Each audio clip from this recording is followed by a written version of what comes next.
ವಹಿಸಿರುವಂತಹ ನಮ್ಮ ಎಮ್ಮು ಆಗಿರುವಂತಹ ಪ್ರಕಾಶ್ ಸರ್ ಅವರಿಗೂ ಸಹ ಸ್ವಾಗತ. ಮತ್ತೆ ಇದೇ ಜಗದೀಶ್ ಪಾಟೀಲ್ ಸರ್ ಮತ್ತು ಗಿರೀಶ್ ಸರ್ ಅವರಿಗೆ ಸ್ವಾಗತ ಸುಸ್ವಾಗತವನ್ನು ಕೋರ್ತಾ ಇದ್ದೇವೆ. ಅದೇ ತೆರನಾಗಿ ನಮ್ಮ ಆಸ್ಪತ್ರೆಯಲ್ಲಿ ಸಹೋದ್ಯೋಗಿಯಾಗಿರ್ತಕ್ಕಂತಹ ಫಾರ್ಮಸಿ ಆಫೀಸರ್ ಆಗಿರುವಂತಹ ಜ್ಯೋತಿ ಮೇಡಮ್ ಅವರಿಗೂ ಸಹ ಸ್ವಾಗತ ಸುಸ್ವಾಗತ. ಅದೇ ತೆರನಾಗಿ ನಮ್ಮ ಆಸ್ಪತ್ರೆಯಲ್ಲಿ ಕೆಲಸ ಮಾಡಿರುವಂತಹ ಸಹೋದ್ಯೋಗಿಯಾದಂತಹ ನಮ್ಮ ರೇಣುಕಾ CHO ಅವರಿಗೂ ಸಹ ಸ್ವಾಗತ ಸುಸ್ವಾಗತ. ಮತ್ತೆ ನಮ್ಮ ಆಕಾಶ್ ಬ್ರದರ್ಗೂ ಸಹ ಸ್ವಾಗತ ಸುಸ್ವಾಗತ. ಮಗದೊಮ್ಮೆ ಈ ಒಂದು ಕಾರ್ಯಕ್ರಮಕ್ಕೆ ಬಂದಿರುವಂತಹ ನಿಮ್ಮೆಲ್ಲರಿಗೂ ಸಹ ಸ್ವಾಗತ ಸುಸ್ವಾಗತವನ್ನು ಕೋರ್ತಾ ಇದ್ದೇನೆ.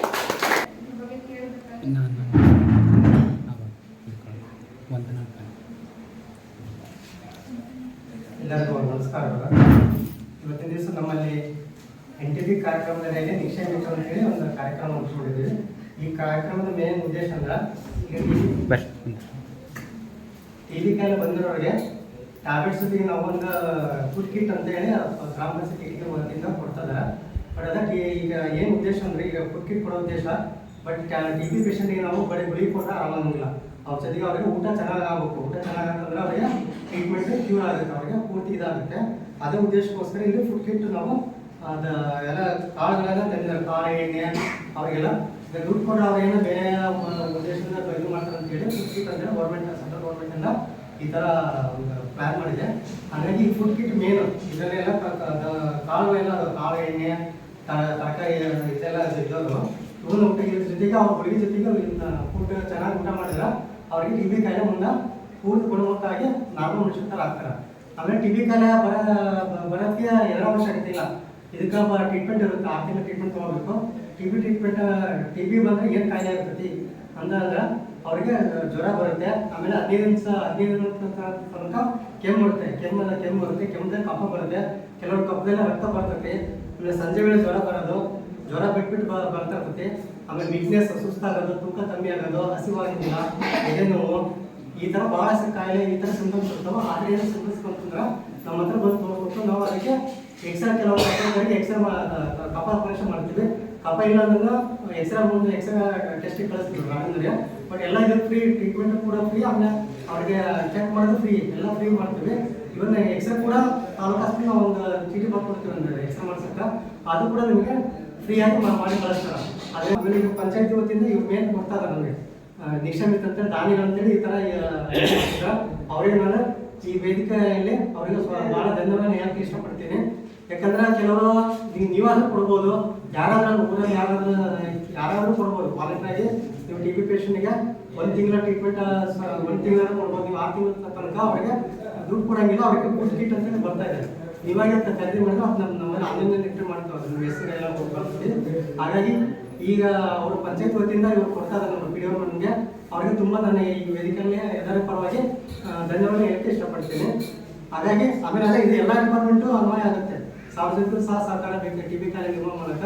ಯಾವ್ದಾದ್ರು ಸಹಕಾರ ಕೊಡ್ತಾರೆ ಅಂತ ಹೇಳ್ತಾ ಇಲ್ಲವರು ಮಾತನ್ನು ಅವಕಾಶ ಮಾಡಿಕೊಡಂತ ನಾನು ವಂದಿಸುತ್ತಾ ನನ್ನ ಮಾತನ್ನು ಮುಗಿಸ್ತೀನಿ. ಜೈ ಜೈ.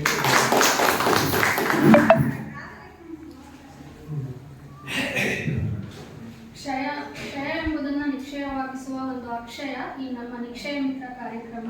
ಈ ನಿಕ್ಷಯ ಮಿತ್ರ ಕಾರ್ಯಕ್ರಮದಲ್ಲಿ ನಮ್ಮ ಆರೋಗ್ಯ ಇಲಾಖೆಯಿಂದ ನಾವು ಕೊಡ್ತಕ್ಕಂಥ ಟ್ರೀಟ್ಮೆಂಟ್ಗಳ ಜೊತೆಗೆ ಬೇರೆ ಎಲ್ಲ ಇಲಾಖೆಗಳಾಗಿರ್ಬೋದು ಅಥವಾ ಸಾರ್ವಜನಿಕರಾಗಿರ್ಬೋದು ಅವರಿಗೆ ಮಿತ್ರರಾಗಿ ಸ್ಪಂದಿಸಿ ಆ ಒಂದು ಕಾಯಿಲೆಯನ್ನು ನಿರ್ಮೂಲನೆ ಮಾಡುವಂತಹ ನಿಟ್ಟಿನಲ್ಲಿ ಅವರಿಗೆ ಬೇಕಾಗುವಂತಹ ಸೌಕರ್ಯಗಳನ್ನು ನೀಡುವ ಒಂದು ರೀತಿ ಇದು. ಊಟದ ರೀತಿಯಲ್ಲಿ ಮೀನ್ಸ್ ಏನಂತಂದರೆ ಆಹಾರದ ರೂಪದಲ್ಲಿ ಪೌಷ್ಟಿಕಾಂಶವನ್ನು ಕೊಡುವ ಮೂಲಕ ಅವರಿಗೆ ಸಹಾಯ ಮಾಡಿ ಅವರಿಗೆ ಮಿತ್ರರಂತೆ ಸ್ನೇಹಿತರಾಗಿ ನಾವು ಎಲ್ಲ ರೀತಿಯಲ್ಲಿ ಸಹಕಾರ ಮಾಡಬೇಕು ಅಂತ ನಮ್ಮ ವೈದ್ಯಾಧಿಕಾರಿಗಳು ಈ ಮೂಲಕ ತಿಳಿಸಿರುತ್ತಾರೆ. ಅವರಿಗೆ ನಾನು ಮತ್ತೊಮ್ಮೆ ಧನ್ಯವಾದಗಳನ್ನು ಹೇಳುತ್ತಾ ನಾವು ಈಗ ಕಾರ್ಯಕ್ರಮವನ್ನು ದೀಪ ಬೆಳಗುವುದರ ಮೂಲಕ ಮತ್ತೆ ಚಾಲನೆಯನ್ನು ಮಾಡಬೇಕು ಅಂತ ನಮ್ಮ ವೇದಿಕೆಯಲ್ಲಿ ಹಾಸನರಾಗಿರುವಂತಹ ಎಲ್ಲರಿಗೂ ಸಹ ಕೇಳ್ಕೊಳ್ತಾ ಇದ್ದೀನಿ.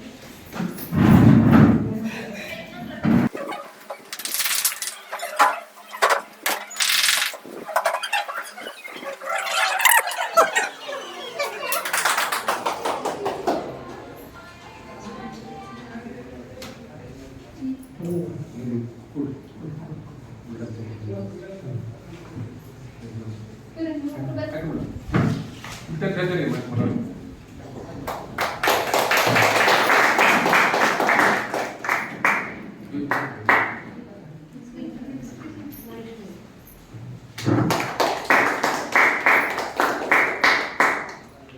ಬರಲ್ಲ ಇದು ಬರಲ್ಲ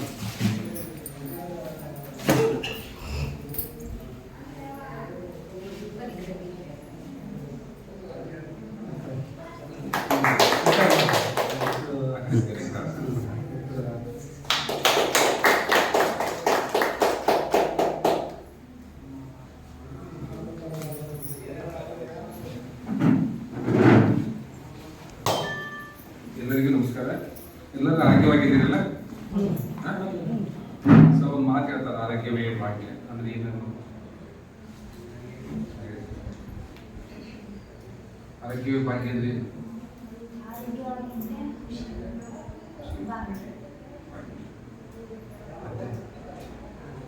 ಹೇಳ್ತಾರಲ್ಲ ಆರೋಗ್ಯವೇ ಭಾಗ್ಯ ಅಂತ ಹೇಳ್ತಾರಲ್ಲ, ಕೇಳಿದ್ರಲ್ಲ ಹೆಸರಿಲ್ಲ? ಭಾಗ್ಯ ಅಂತ ಹೆಸರು ಕೇಳಿದ್ರಲ್ಲ? ಮತ್ತೆ ಯಾರೋ ಭಾಗ್ಯ ಇದ್ರಿಂದ ಯಾರಿಲ್ಲ ಭಾಗ್ಯಗಳು ಭಾಳ ಆಗ್ಬಿಟ್ಟು ಅದಕ್ಕೆ. ಸೊ ಯಾವಾಗ ಗೊತ್ತಾಗತ್ತೆ ಹೇಳ್ರಿ ಆರೋಗ್ಯವೇ ಭಾಗ್ಯ ಅಂತ? ನಮ್ಗೆ ಯಾವಾಗ ಗೊತ್ತಾಗತ್ತೆ ಹೇಳ್ರಿ?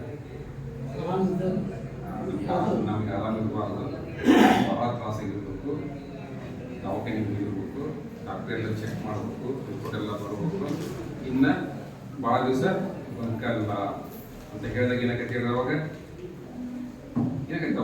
ಅವಾಗ ಗೊತ್ತಾಗತ್ತೆ ಭಾಗ್ಯ ಅಂತ ಏನು ಅಂತ ಹೇಳಿ. ಹೌದಾ?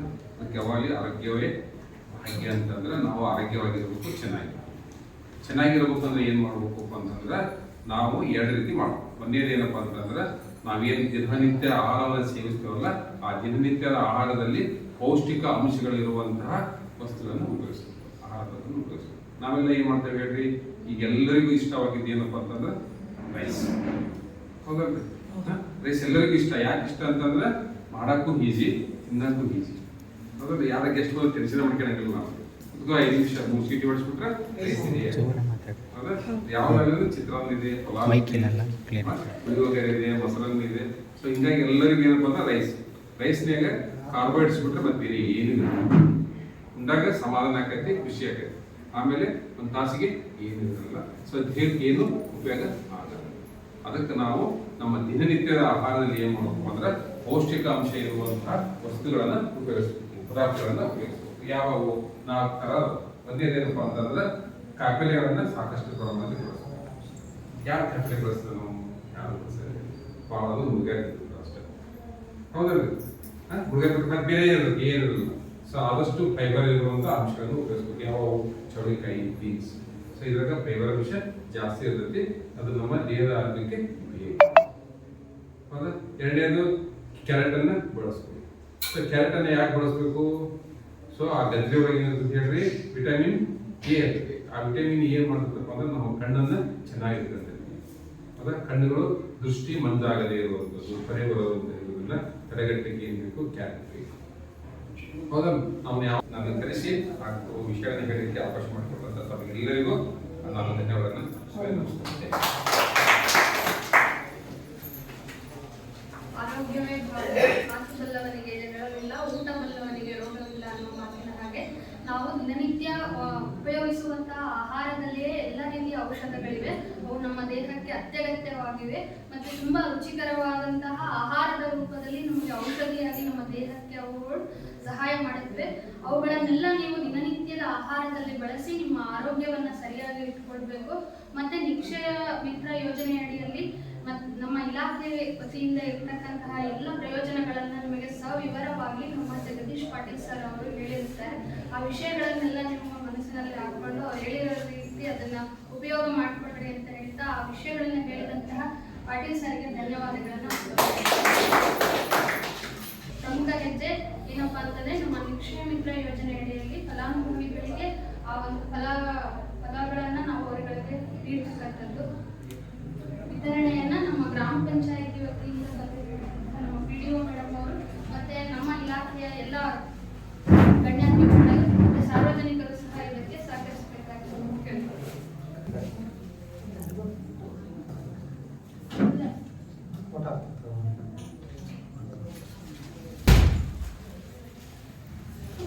ಫೋಟೋ ತಂದು ಫೋಟೋ ವಿಡಿಯೋ ಐತೆ ಸರ್ ಆಯ್ತು.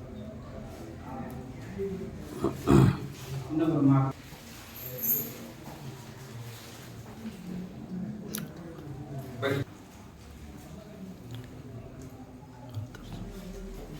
ಆರೋಗ್ಯ ಭಾಗ್ಯ ಅಂತ ಆರೋಗ್ಯ ಇದ್ರೆ ಎಲ್ಲ ಇದ್ದಂಗೆ. ಆದ್ರಿಂದ ದಯವಿಟ್ಟು ಎಲ್ಲರೂ ಆರೋಗ್ಯವನ್ನು ಕಾಪಾಡ್ಕೋಬೇಕು.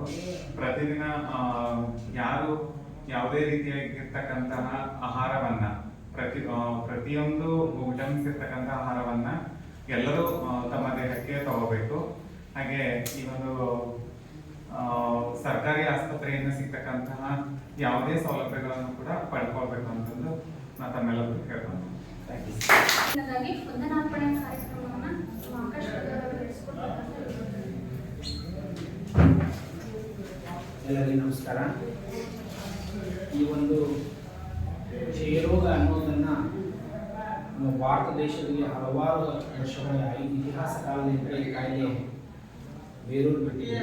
ಇದನ್ನು 2025ಕ್ಕೆ ನಿರ್ಮೂಲನೆ ಮಾಡಬೇಕಂತೇಳಿ ಎಲ್ಲ ಸರ್ಕಾರಗಳು ಪ್ರಯತ್ನವನ್ನು ಮಾಡ್ತಾ ಇದ್ದಾವೆ. ಯಾವ ರೀತಿ ನಾವು ಪ್ರತಿಯೊಂದು ಚಿತ್ರದಲ್ಲಿ ವಿಲನ್ ಅಂತ ನೋಡ್ತೀವಲ್ಲ, ಅದೇ ರೀತಿ ನಾವು ಜೀವನದಲ್ಲಿ ನಮ್ಮನ್ನು ನಾವೇ ಹೀರೋ ಅನ್ಕೊಂಡು ಈ ಕಾಯಿಲೆಗಳನ್ನು ನಾವು ವಿಲನ್ ಅನ್ಕೋಬೇಕು. ಆದಾಗ ಮಾತ್ರ ನಾವು ಯಶಸ್ಸನ್ನು ಕಾಣ್ಬೋದು. ಈ TB ಅನ್ನೋ ಕಾಯಿಲೆಯನ್ನು ಸರಿಯಾದ ರೀತಿಯಲ್ಲಿ ಚಿಕಿತ್ಸೆಯನ್ನು ಪಡ್ಕೊಂಡು ನಾವು TB ಚಾಂಪಿಯನ್ ಆಗ್ಬೇಕು ಅಂತೇಳಿ ನಾನು ಎಲ್ಲರೆಲ್ಲ ಕೇಳ್ಕೊತೀನಿ. ಯಾಕಂದರೆ ಎಲ್ಲ ಕ್ರಿಕೆಟಲ್ಲಿ ನೋಡ್ಬೋದು, ನೀವು ಪ್ರತಿಯೊಂದರಲ್ಲಿ ಚಾಂಪಿಯನ್ ಅಂತ ಕರಿತೀವಿ. ಈ ಕಾಯಿಲೆ ವಿರುದ್ಧ ನಾವು ಚೆನ್ನಾಗಿ ಹೋರಾಡಿ ಗೆದ್ದು ನಾವು ಚಾಂಪಿಯನ್ಗಳಾಗಬೇಕು. ಅದಕ್ಕೆ ನಾವು ಗ್ರಾಮ ಪಂಚಾಯತಿಯವರು ನಮಗೆ ಸಹಕಾರವನ್ನು ಕೊಟ್ಟಿದ್ದಾರೆ. ನೀವೆಲ್ಲರೂ ಕೈ ಜೋಡಿಸಿ ಲಕ್ಷಣ ಬಂದ ತಕ್ಷಣ ನೀವು ಬಂದ್ರೆ ಅಂದರೆ ಫಸ್ಟೇ ನಾವು ಅದನ್ನು ಒಂದೇ ಬಾಲಿಗೆ 6 ರನ್ ಹೊಡಿಬೋದು. ಇಲ್ಲ ಅಂದರೆ ಲಾಸ್ಟ್ ಒಂದೇ ಓವರಿಗೆ 6 6 ಹೊಡಿಬೋದು ಅಂತಂದರೆ ಒಂದು ಬಾಲ್ ಮಿಸ್ ಆದ ಏನಂತಂದ್ರೆ ಮ್ಯಾಚೇ ಲಾಸ್ ಆಗುತ್ತೆ. ಅದಕ್ಕೆ ದಯಮಾಡಿ ಎಲ್ಲರೂ ಸಹಾಯ ಸಹಕಾರವನ್ನು ಕೊಡಿ. ಈ ಕಾರ್ಯಕ್ರಮಕ್ಕೆ ಮುಖ್ಯವಾಗಿ ಆಗಮಿಸಿ ಈ ಕಾರ್ಯಕ್ರಮವನ್ನು ಯಶಸ್ವಿಗೊಳಿಸೋದಕ್ಕೆ ಸಹಕಾರ ನೀಡಿದಂತಹ ಶ್ರೀಮತಿ ಸಾವಿತ್ರಮ್ಮ ಅವರು, PDO ಮೇಡಮ್ ಅವರಿಗೆ ಎಲ್ಲರ ಪರವಾಗಿ ಧನ್ಯವಾದ. ಈ ಕಾರ್ಯಕ್ರಮಕ್ಕೆ ತಾಲೂಕಿನಿಂದ ಆಗಮಿಸಿ ಯಶಸ್ವಿ ಮಾಡೋಕ್ಕೆ ಸಹಕಾರ ನೀಡಿದಂಥ ಜಗದೀಶ್ ಪಟೇಲ್ ಸರ್ ಅವರಿಗೂ ಕೂಡ ಧನ್ಯವಾದ. ಇನ್ನೊಬ್ಬ ನಮ್ಮ TB ಸಹೋದರರಾದಂತಹ ಶ್ರೀ ಗಿರೀಶ್ ಸರ್ ಅವರಿಗೂ ಕೂಡ ಧನ್ಯವಾದ. ಹಾಗೆ ನಮ್ಮ ವೈದ್ಯಾಧಿಕಾರಿಗಳು ಮುಖ್ಯ ಪಾತ್ರವನ್ನು ವಹಿಸಿ ಕಾರ್ಯಕ್ರಮ ಯಶಸ್ವಿ ಮಾಡಿದ್ದು ಅವರಿಗೂ ಕೂಡ ಧನ್ಯವಾದ. ಈ ಕಾರ್ಯಕ್ರಮದ ತುಂಬ ಚೆನ್ನಾಗಿ ನಿರೂಪಣೆಯನ್ನು ಮಾಡಿ ಎಲ್ಲರ ಮನಮುಟ್ಟುವಂತೆ ನಡೆಸಿಕೊಟ್ಟಂಥ ಅಶ್ವಿನಿ ಶಿಷ್ಯರು ಕೂಡ ಧನ್ಯವಾದ. ಎಲ್ಲ ಇಲ್ಲಿ ಪ್ರಾಥಮಿಕ ಆರೋಗ್ಯದ ಸಿಬ್ಬಂದಿಗಳು ಮತ್ತು ಸಂಜೀವಕರು ಕೂಡ ಧನ್ಯವಾದ. ಎಲ್ಲರೂ ಈ ಕಾರ್ಯಕ್ರಮದ ಉದ್ದೇಶವನ್ನು ಅರ್ಥ ಮಾಡ್ಕೊರಿ. ಹೀಗೆ ನಮ್ಮಲ್ಲಿ ನಾವು ರೋಗ ನಿರೋಧಕ ಕಮ್ಮಿ ಆಯಿತು, ಪೌಷ್ಟಿಕತೆ ಕಮ್ಮಿ, ಅಪೌಷ್ಟಿಕತೆ ಅಂದರೆ ನಾವು ಬಳಸ್ತಾ ಇದ್ವಿ ಅಂದರೆ ಯಾವ ಕಾಯಿಲೆ ಆದರೂ ಬರ್ಬೋದು. TB ಅಷ್ಟೇ ಅಲ್ಲ, ಎಲ್ಲ ಕಾಯಿಲೆಗಳು ವಿಲನ್ ಇದ್ದಂಗೆ ಭಾಳ ಪವರ್ಫುಲ್ ಇರ್ತಾವೆ. ನಾವು ಹೀರೋ ಆಗಿರ್ಬೇಕಂದ್ರೆ ನಮ್ಮಲ್ಲಿ ಚೆನ್ನಾಗಿ ಪೌಷ್ಟಿಕಾಂಶ ಇರುವಂಥ ಆಹಾರವನ್ನು ಸೇವಿಸಬೇಕು. ಒಂದೇ ಲಕ್ಷಣ ಕಂಡು ಬಂದ ತಕ್ಷಣ ನೀವು ಬಂದು ಟ್ರೀಟ್ಮೆಂಟ್ ತೊಗೊಂಡ್ರೆ ಅಂದರೆ ನಾವು ಎಲ್ಲ ಕಾಯಿಲೆ ವಿರುದ್ಧ ಹೋರಾಡಿ ಆರೋಗ್ಯವಂತರಾಗಿರ್ಬೋದು, ಎಲ್ಲರಲ್ಲಿ ನಾವು ಚಾಂಪಿಯನ್ ಆಗಿರ್ಬೋದು ಅಂತೇಳಿ ನನ್ನ ಮಾತುಗಳನ್ನು ಮುಗಿಸ್ತಾ ಇದ್ದೇನೆ.